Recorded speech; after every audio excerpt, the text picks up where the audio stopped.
What do you expect will happen next? I think we're going to start moving to the gym. Yeah, that's what I was So thinking. we're probably going to have to block things on a bigger stage. Yeah. And how will that be? I'm ready for it.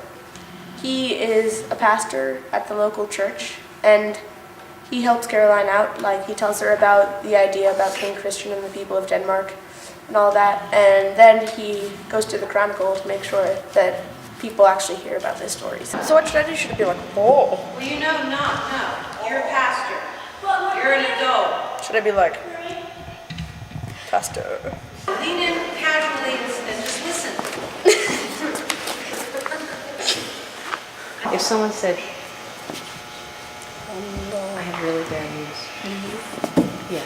And I'm serious. Like, what if it was really bad news? I'd be like, You'd be like that. Just like that. You won't even think about it. I want to help David and his parents. Would that be considered a community service? absolutely. Community service is about helping anyone in need. She's like the mother of the town, like, you know, she's the one that kind of everyone knows, like, she's like the grandmother that would like make you cookies on a rainy day.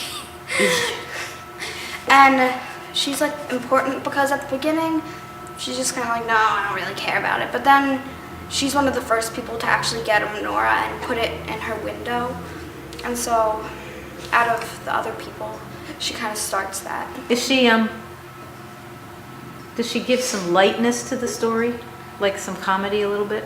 Yes. How so? Because, well, she's kind of grouchy, and sometimes it's funny, like there's this one scene where everyone's saying like, oh, this is horrible, and like, you know, it's really sad, and I've seen this kind of thing before, and then it's her turn to talk, and she says, There's nothing really wrong here in Branchwood, in my opinion.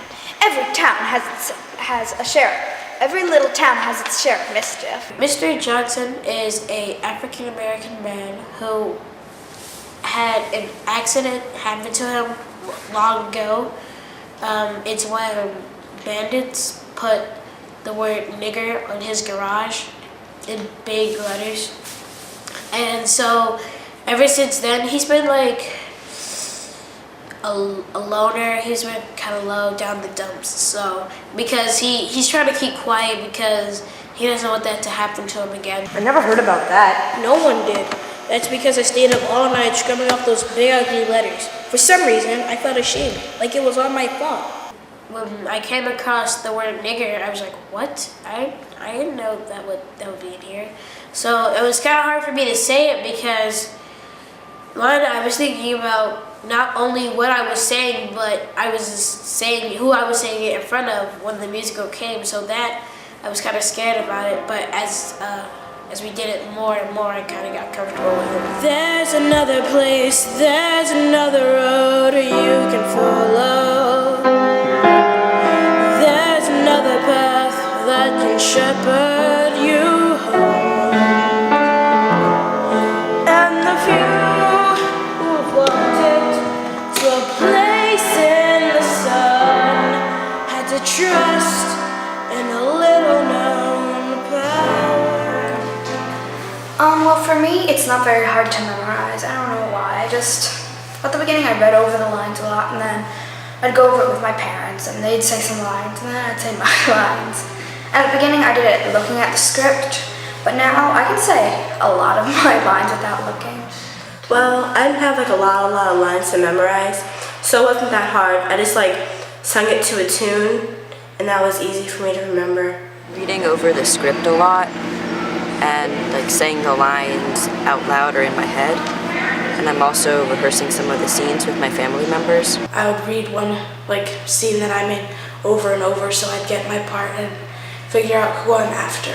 I was excited for it, so the feeling of being excited for it kind of helped me memorize it. I associate memorization with movement, so whenever we block the scenes, I memorize that way.